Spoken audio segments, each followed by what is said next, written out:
What's going on, YouTube? It's your boy Jet, and I am back in the mix. Have any of you grew up watching PBS? Not PBS Kids, but PBS.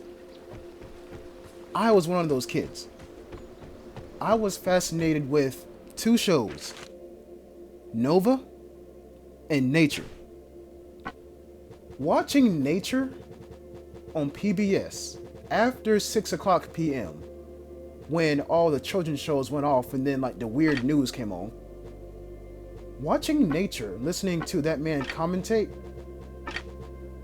that's probably my commentator's style now that I think about it. If you're wondering, Jet, why the hell are you talking about this? Listen to me. I am going to show you this game in the style of Nature. And what I mean by that, this thing hurts.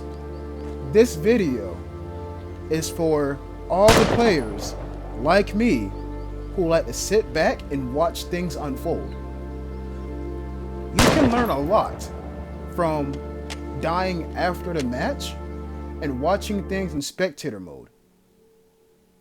If only this game had a mode where you can just sit back and just watch people, like not necessarily like you can see how many people are watching you, like a streamer like a streamer kind of thing, but like, you know, you queue up for a lobby, but you only queue up as a spectator. Season 10, please make that happen. Please make that happen.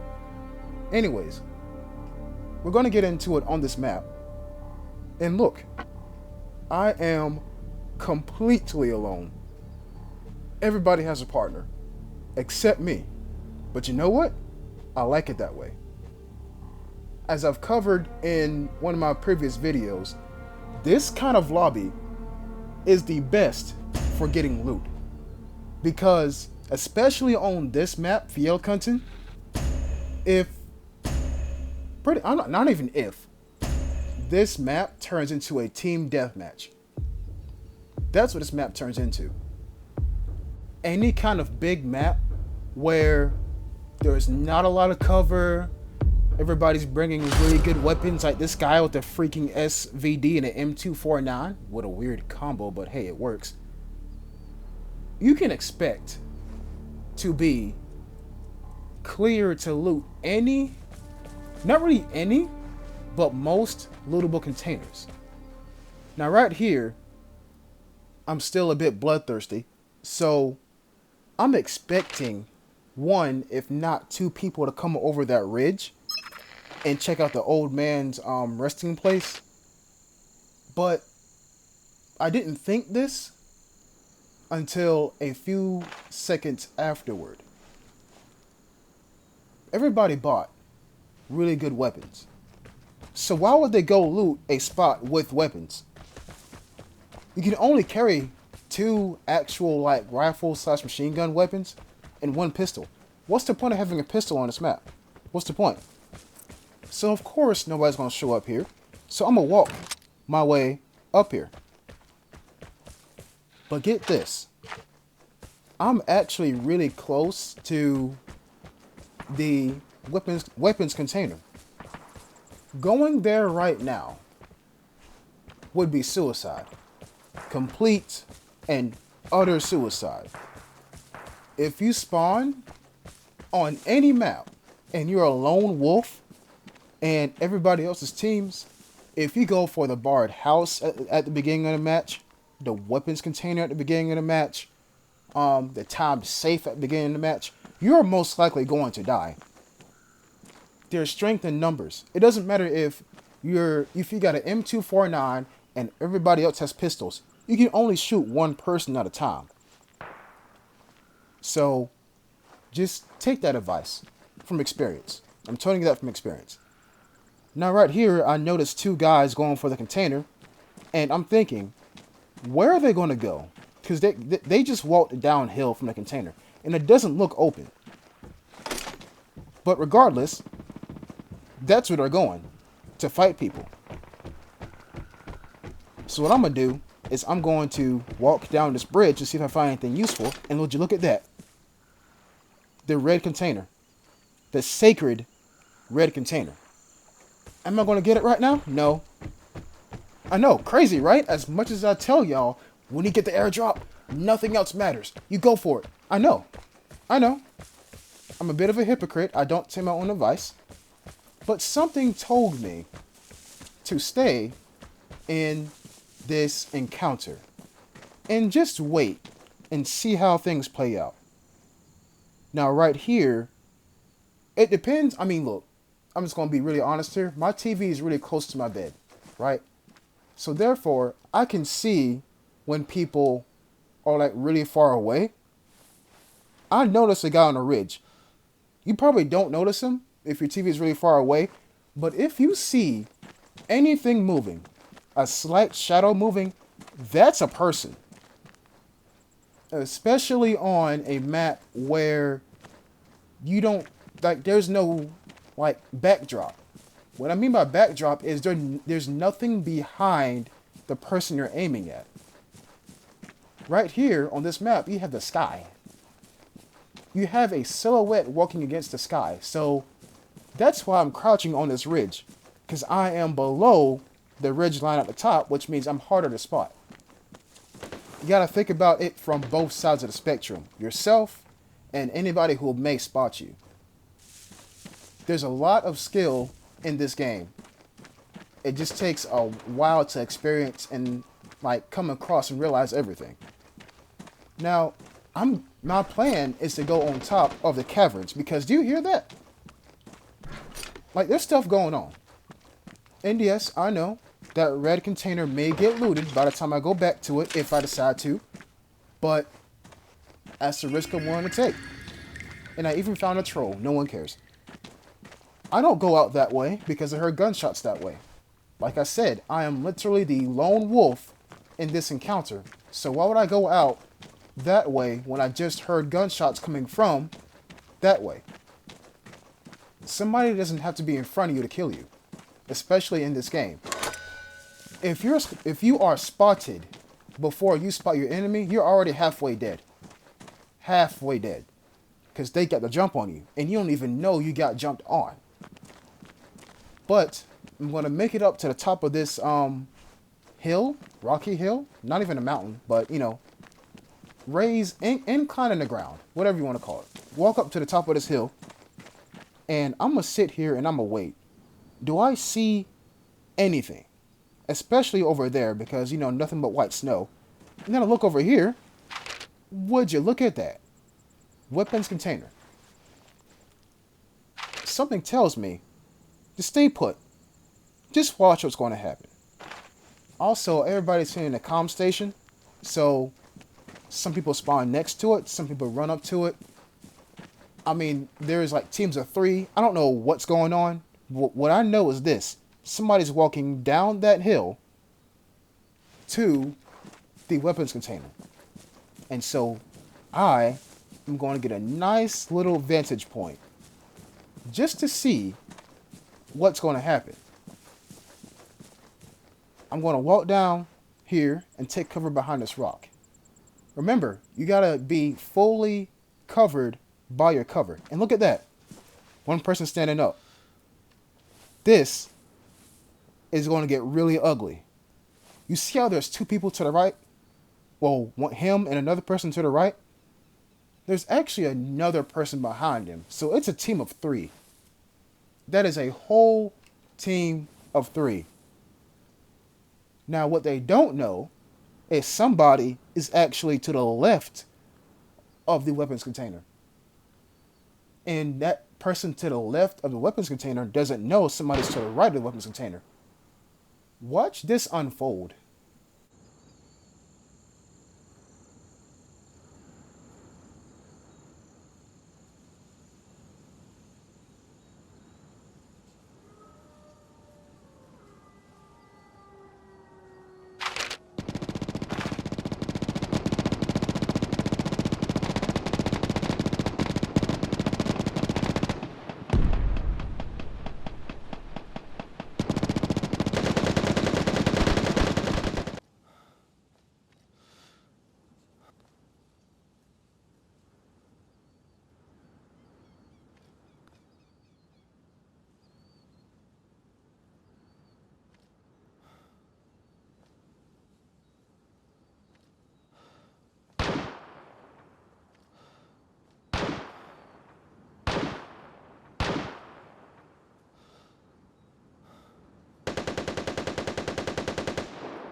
is near.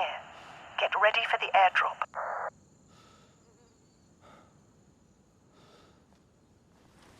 Okay, so you seen that glare just now? He was aiming in my direction. And he was aiming in my direction because I was aiming in his direction. He seen my glare of my scope. So now he somewhat knows where I'm at. People don't aim at you randomly in this game. If they aim at you, they aim at you. So there goes my element of surprise. But I'm not really worried about that. Because for one, I'm really far away. 2, I got really good cover. And 3, they got bigger fish to fry. There's one person right there. As you've seen from the tracers and heard from the gunshots, there's at least 2 people over in the bowl of death. And, well, the death bowl. And they're not done. You've seen how they took hits. And they're taking more hits. So yeah, I'm sitting back and I'm just watching this. Like, who's going to win? I don't even want the loot. I just want to see what's going to happen.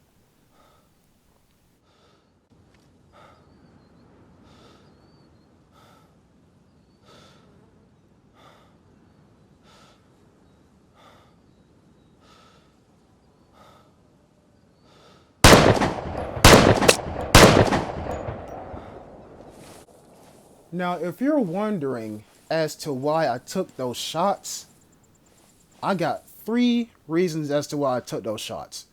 The first reason, I was bored. I mean, yes, the gunfight is still going on. Actually, 4 reasons. Yes, the gunfight's still going on. This guy decides to leave. Reason number 2, I thought the guy was wounded. So maybe I could thin out the herd by putting like maybe 2 rounds into him. Because he's hurt. He has to be hurt. Did you see the amount of gunshots I was put into him? He's got to be hurt. 3, I'm relatively safe. I am wearing dark clothes against the ground on a map that is pretty much dark due to the weather that it's experiencing right now. And reason number 4, the psychological effect. He's going to think that he is sandwiched between a rock and a hard place. I'm the rock. Literally, there's a rock beside me. So he's going to panic. Or at least undergo more stress, knowing that he is spotted from 2 different angles.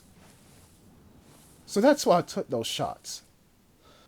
But there's a lesson to be learned in this video. I might have covered it earlier.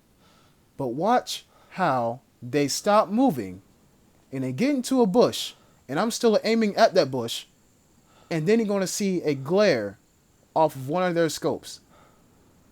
When that happens, they have spotted your glare off of your scope. Then a gunfight may begin. Watch how this right here unfolds.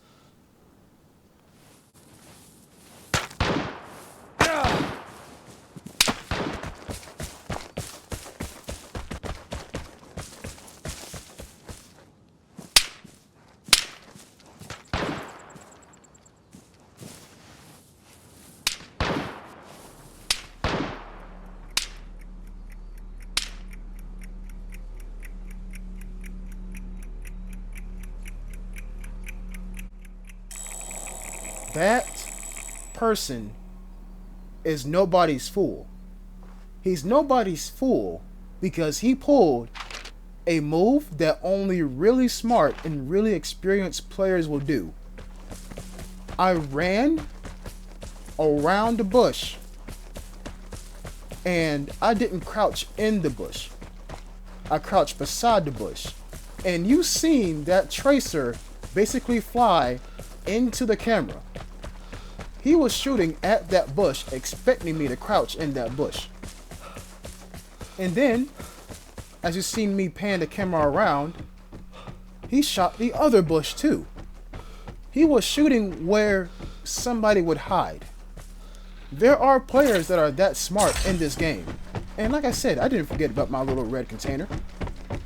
There are players that are that smart in this game. And it was really refreshing to see him do that. That means that people are learning this game after 9 seasons. So yeah, that was refreshing. It was a Vegeta moment, you know, where he's like, haha, you're actually pretty smart, you know? I'm sorry for the Vegeta voice. I'm really sorry about that. But you get the point, right? That felt good. Even though I was getting shot at, it was like, huh, this guy knows what he's doing. Good job. I'm gonna give him an airdrop and I'm gonna head out. So, that is one lesson you should take away from this video. Even though I stated it probably about twice in some of my other previous videos, do not aim at somebody for too long. Aiming is a two-edged sword. You aiming at them gives them time to aim at you. Because when you're aiming, you are easily spotted. Now see, if I were to sit there and not aim at all, he probably would not have seen me at all. Because like I said, dark clothes, dark ground, going prone. But it's because I aimed at him and he seen the glare off of my scope. He was like, wait a minute, dude, there's somebody over there. And sure enough, he took a couple of rounds at me and he did hit me. You see, right there in the bottom right hand of my screen, I did get hit. And if you're wondering why I didn't heal, it's because I'm already going into radiation anyway. What's the point? Lesson number 2. You don't always have to get into a gunfight. Sometimes you sit back and you watch and you learn. You learn by seeing other people get into gunfights. You sit back and you watch. That's how you get passive experience as well. It's not concrete experience like you see me getting here, but it's the experience of maybe somebody else is going to act like how they're acting in this situation right here. So yeah, those are the two lessons you should take away from this video. And yeah, the weapons container is, if you go there, you better know what you're doing. I guarantee you, if you go there, somebody's either watching it or camping near it. I hope you enjoyed this video. Please subscribe if you are new, and I will catch you in the next episode. Until next time, peace.